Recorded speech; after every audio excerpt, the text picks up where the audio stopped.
Comment animer la Haggadah? Comment occuper tout le monde d'une manière que tout le monde reste réveillé et associé au moment de la Haggadah? Comment accomplir Chayav Adam lirot et atzmo keilu hu yatsa mimitzraim? L'homme a l'obligation de sentir ce soir-là comme si c'est lui-même qui est sorti d'Égypte. Pour pouvoir ressentir comme si on est sorti d'Égypte, il faut associer les sentiments. On ne peut pas que vivre sur la logique. Donc c'est pour ça qu'il y a eu des scènes qui ont été mises en place le soir du Seder. Ceux qui mettent, ils se déguisent avec la djellaba ou le pané etmol, bibi yatsanu, toutes les versions. Pourquoi? Pour essayer de faire sentir. La Haggadah même nous disait, est-ce qu'il faut commencer à raconter depuis Rosh Chodesh, depuis le matin? Non, ba'avourze. Tu vas raconter Besha'a shematza ou maror munachim lefanecha. Quand la matzah et le maror ils sont posés devant toi. Pourquoi? Parce qu'il faut ressentir l'histoire. L'histoire, elle doit être ressentie. Donc ce soir-là, vous allez faire monter votre qualité d'acteur et il faudra faire sentir les choses aux enfants. Par traduction, par émotion, par explication. Par exemple, il y a des moments où, quand ça chante bien, on peut se lever et danser avec les enfants. On peut chanter à voix haute. Par exemple, déjà, quand on arrive à Vehi She'amda La'avotenu. Cette année, je crois qu'on doit le vivre plus que tous les ans. Parce que cette année, on a voulu nous exterminer. On a vu c'est quoi. Alors qu'on pensait que c'était terminé, tout le monde était étonné et choqué. Qu'on veuille, on voyait comme ça. Catastrophe. Donc là, quand on arrive à Vehi Hamda, il y a 3 versions comment le chanter. Il faut le chanter avec les enfants. D'accord? Vehi Hamda la avoté nouvelanu. Et c'est elle qui nous a tenus et qui a tenu à nos parents. Parce qu'il n'y a pas qu'un seul qui voulait nous exterminer. Mais dans chaque génération, on veut nous exterminer et Akadosh Baruch Hu nous sauve de leurs mains. Et comme il nous a sauvés ce samedi soir de la main des Iraniens. Et comme il a fait dans chaque génération. C'est important de pouvoir raconter aux enfants qu'est-ce qui s'est passé samedi soir. Ou leur raconter qu'est-ce qui s'est passé.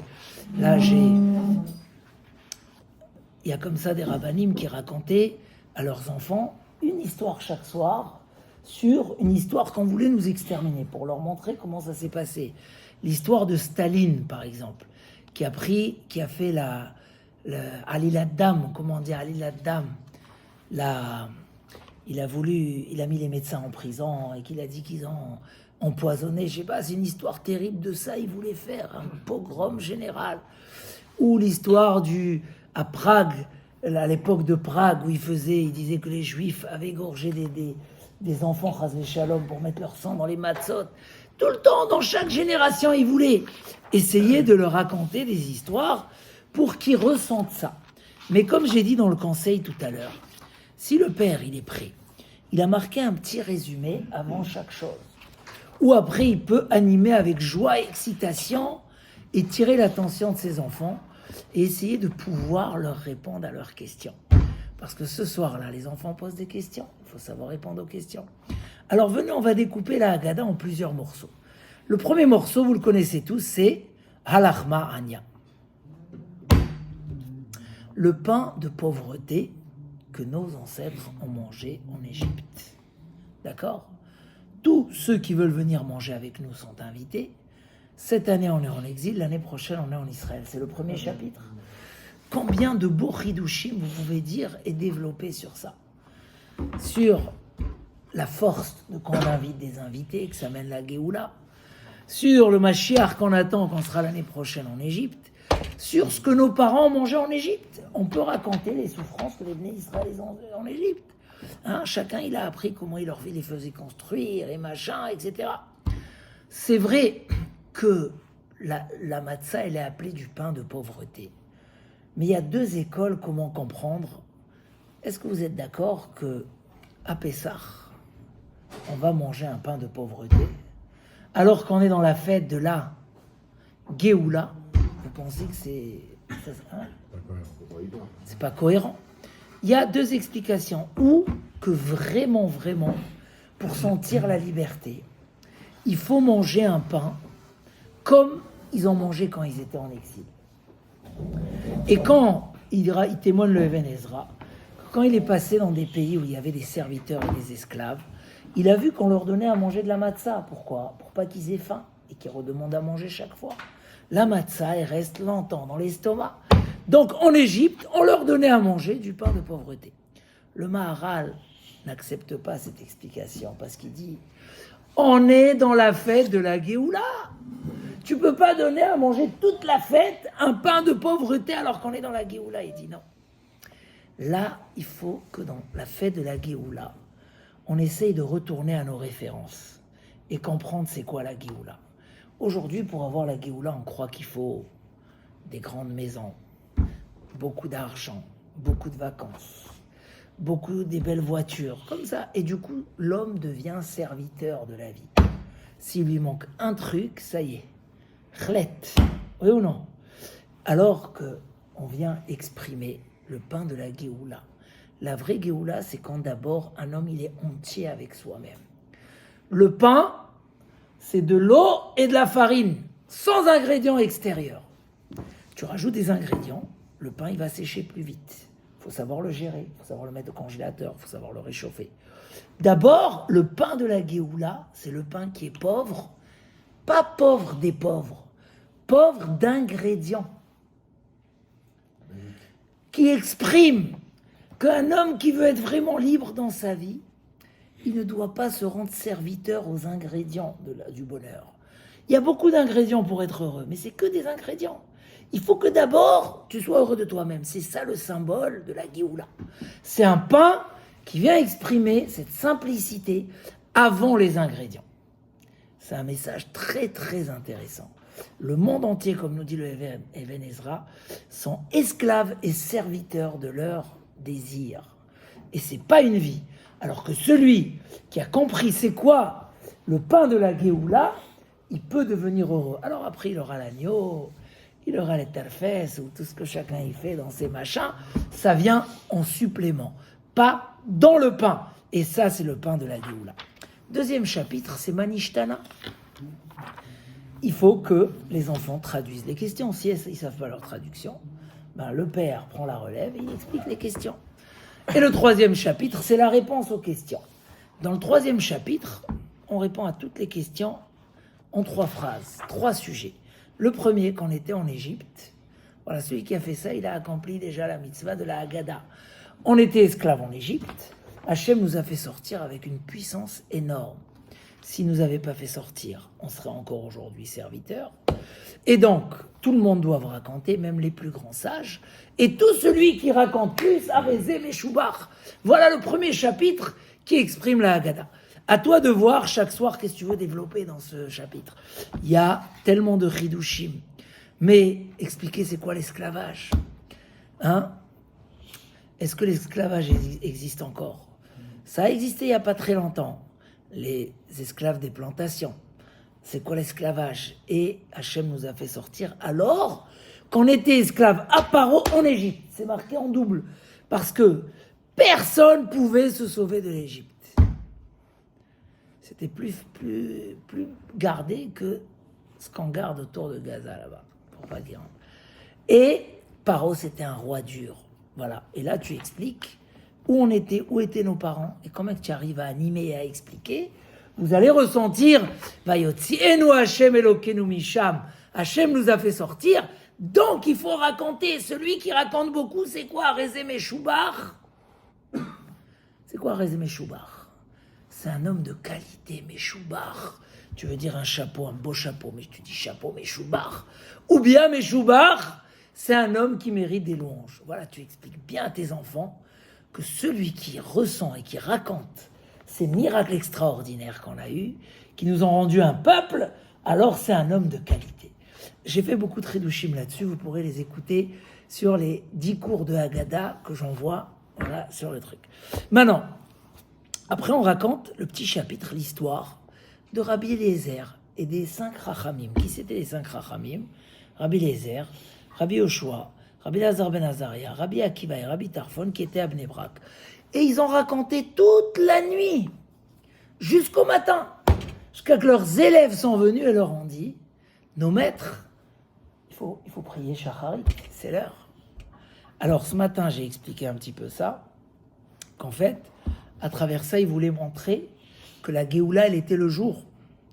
Et qu'on peut raconter toute la nuit, comme il dit le Shulchan Aruch et le Rambam, que l'homme doit raconter l'histoire de la sortie d'Égypte jusqu'à qu'il s'endort.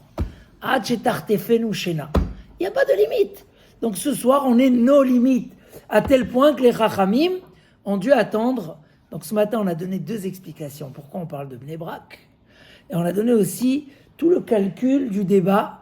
Est-ce que la Géoula, elle était la nuit ou le matin ? Et si on dit qu'elle était le matin, donc 1, il faut raconter toute la nuit.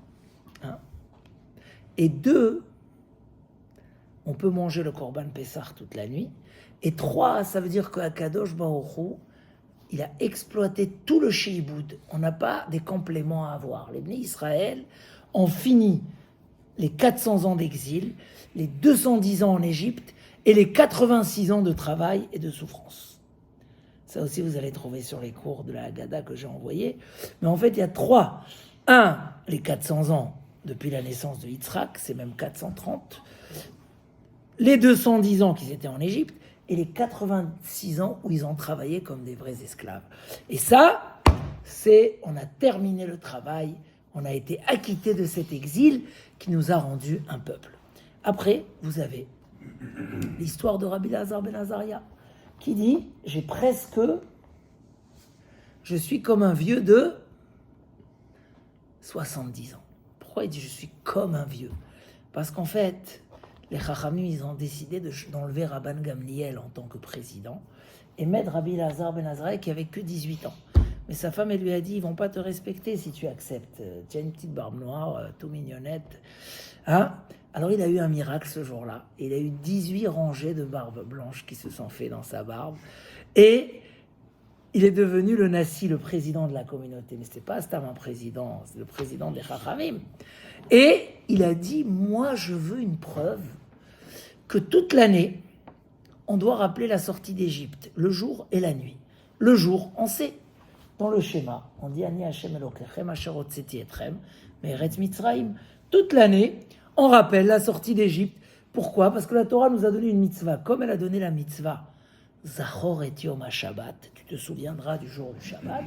Elle a donné aussi la mitzvah Zachor et Ayom Asher Yatzata miMitzrayim. Donc le jour, tout le monde dit qu'on a tous les jours une mitzvah minatora de rappeler la sortie d'Égypte. Est-ce que la nuit aussi ?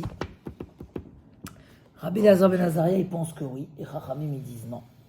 Et il a cherché une preuve, jusqu'à que Ben Zoma, il lui a amené une preuve. Parce que c'est marqué, tu te rappelleras, Kol Yemei Chayecha, tous les jours de ta vie.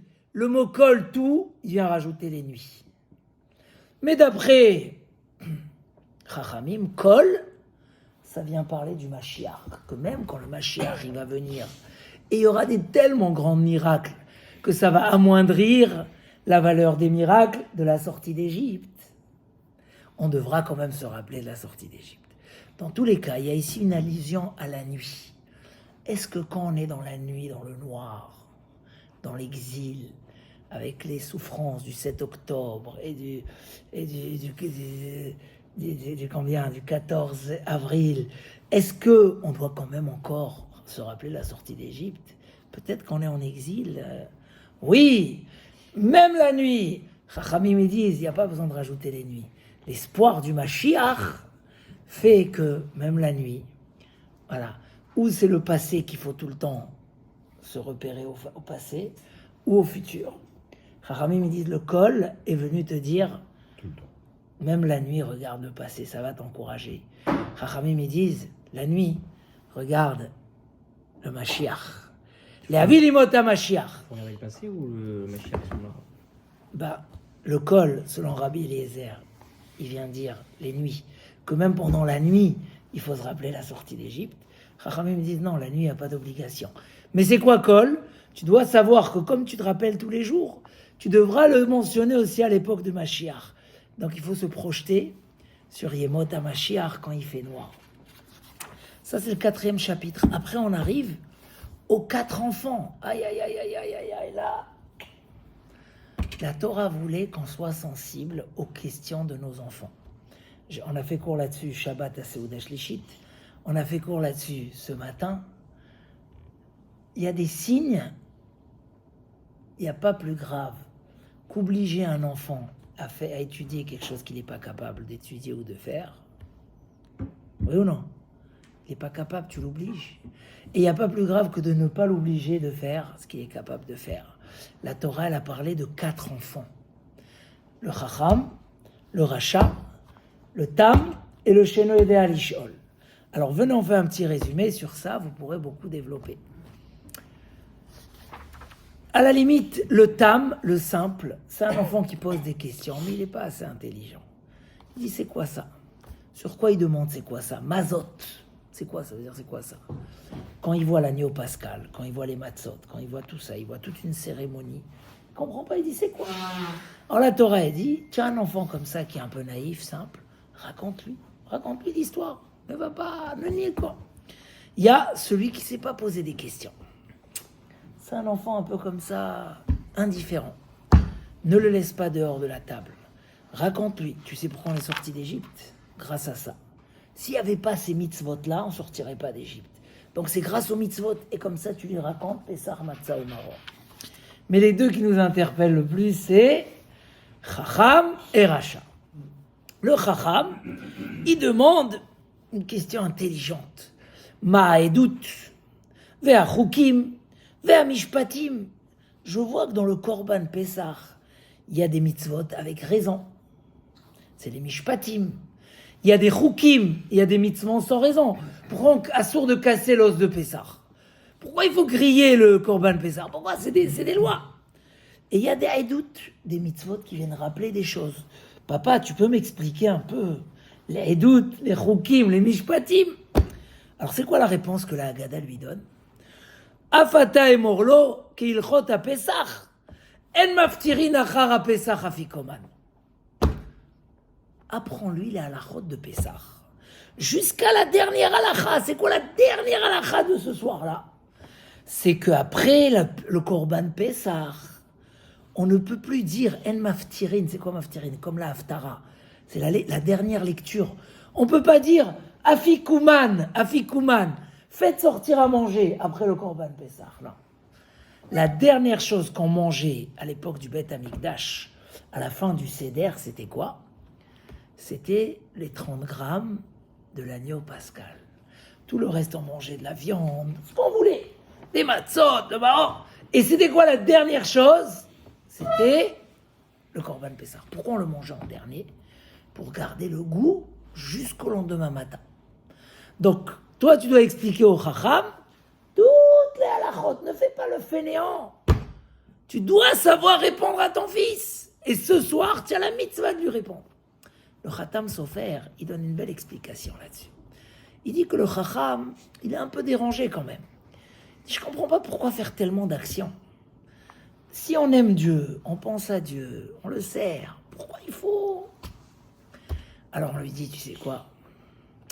Quand la Torah nous a donné le Korban Pessah, elle a dit, quand tu le mangeras, tu garderas le goût jusqu'au lendemain matin. C'est pas la même chose quand tu fais quelque chose dans la tête, dans le cœur, ou quand tu as le goût des choses. Le goût, ça a quelque chose. Il y a une chose, tu peux le manger. En 3 secondes, tu n'as plus le goût, et tu as des choses qui restent. Des mitzvot avec du goût, c'est des mitzvot qui nous accompagnent. Il dit, ça ressemble à quoi? À une dame qui a pris 2 personnes à l'aéroport. Son fils et l'ami de son fils, qui était très proche de la famille. Avant qu'il monte dans l'avion, elle leur a dit, s'il vous plaît, laissez-moi une photo pour que je me rappelle de vous. L'ami de la famille, il a fait sortir une photo, il lui a donné. Mais le fils, il a dit, maman, tu me fais honte. Tu as besoin d'une photo pour te rappeler de moi, quand même. Tu penses à moi jour et nuit. Tu dis, oui, mais quand même, la photo, ça rajoute du goût. La photo, ça fait vivre les choses. Donc on dit au Chacham, sache, même si tu es très attaché à Kadosh Baruch Hu, même si tu aimes la Torah, reste dans les règles. Parce que les règles, ça, c'est ce qui te donne le goût. Tu sens à Kadosh Baruch Hu, pas juste comme si qu'il est à des kilomètres, Et une fois de temps en temps, tu te rappelles de lui. On a besoin des actions pour sentir et vivre avec Akadosh Baruch Hu. Oui, même la mère, elle veut la photo de son fils pour le sentir présent à chaque moment. Et ça, c'est El Maftirin Achara Pesach Afikoman. On a le rachat. C'est un enfant que peut-être il est comme tous les autres enfants. Mais de sa bouche, de la question, tu dois détecter un mauvais signe. Tu dois le prendre en main rapidement, parce que si tu fais pas attention à ces questions rebelles, tu risques de le perdre. C'est ça. Baruch Hamakom, Baruch Shenatan Torah Le'amo Israël. Akadosh Baruch Hu, c'est l'endroit du monde. Baruch Hamakom. Il laisse personne dehors. Ne laisse pas les enfants se perdre. Alors comment on fait? Le rachat, il vient et dit, Ma avoda azot lachem.